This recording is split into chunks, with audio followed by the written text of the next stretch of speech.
We really want to bring an action platformer and to respect from the beginning the DNA of this brand. Of course, this new entry could be super modern, super fresh. And I think this is the reunion of those two things. Our expertise in platforming games and our strong desire to be sure that this is a true Prince of Persia game. Combat system, acrobatic, puzzle, narration. So we knew that because of our experience on Rayman, that we can bring such kind of experience in 2D, but the core experience is a Prince of Persia game.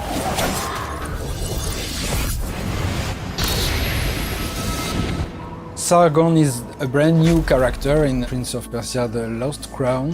He's the youngest of the Immortals. The Immortals are an elite warrior team. They fought and won many battles together. Let's go then. We don't embody the prince. The prince is the one we have to rescue. That's one of the different surprises that you will encounter in The Lost Crown. The Mount Kaf, which is the place where the adventure takes place, there's a curse.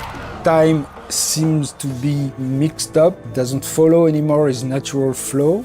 The story that one character will live will be different in terms of timeline than the story of his friend. So sometimes the consequences and the causes are mixed up. How is that possible? They left not long before us. The starting point was to immerse ourselves in the Persian culture and legacy, which is so rich. When you learn, you have a strong emotion, you are amazed. You want to translate that feeling to the players, a feeling of exploring something new. And we get our inspiration from real places, like palace or temple, and even some natural landscape, like the Iranian forest, which is a real forest. It was really fresh to have a forest in the franchise of Prince of Persia. I think it will surprise the players. And we have also living elements like platforms that ask you to shoot to activate it. We think that for Prince of Persia it's very important to have demanding platforming. We have level designers that are very expert of platforming because they worked on Rayman and things like that. And we also try to have gameplay elements that are unique. So like the bells, you have to shoot to reveal platform. When you create this kind of gameplay element, we have a lot of ideas, so you understand that you could do a navigation puzzle, you could do very tricky platforming, and even you could use it in combat. If you have enemies on it, you just have to shoot the bell and let the enemy fall in the spikes, things like that. I think the strength of our game is that we have characters that is really easy to handle, so we can easily mix combat and platforming. I like to compare everything that is tied to platforming and combat to a music partition. I see a half and quarter and whole everywhere. And that was something that we use a lot for the platforming and combat. You know, the sense of rhythm. Freedom and creativity was the term that were defining the combat system. Everything is tied to a Sargon personality. He's like inventing his own movement. So it was really important to have the same approach between the way he's moving and the way the player can execute their combos.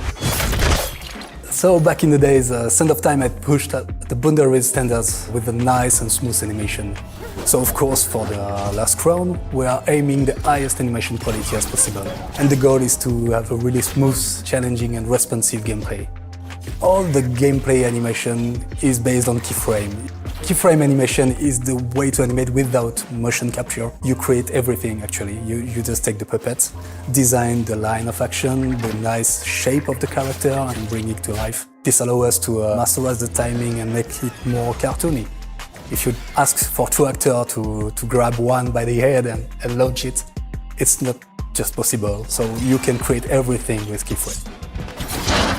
It's really important for us to make sure that this game is modern and respect players' cleverness and autonomy. To be sure that our players feel free to decide what is their next objective, because this is a genre where you are in isolation.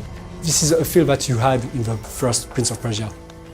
So it's very important to always give information to players. Sometimes it's obvious, like big gating and the big landmarks. Sometimes it's been more subtle. It lets the player discover the consistency of the world and how everything is connected. What we have developed is a lot of things, a new lore, new characters, a new combat system, a new art direction, a new narration. So it's something very important to say that this team has made a wonderful job on still working hard to bring a top quality game. Very important to talk about them.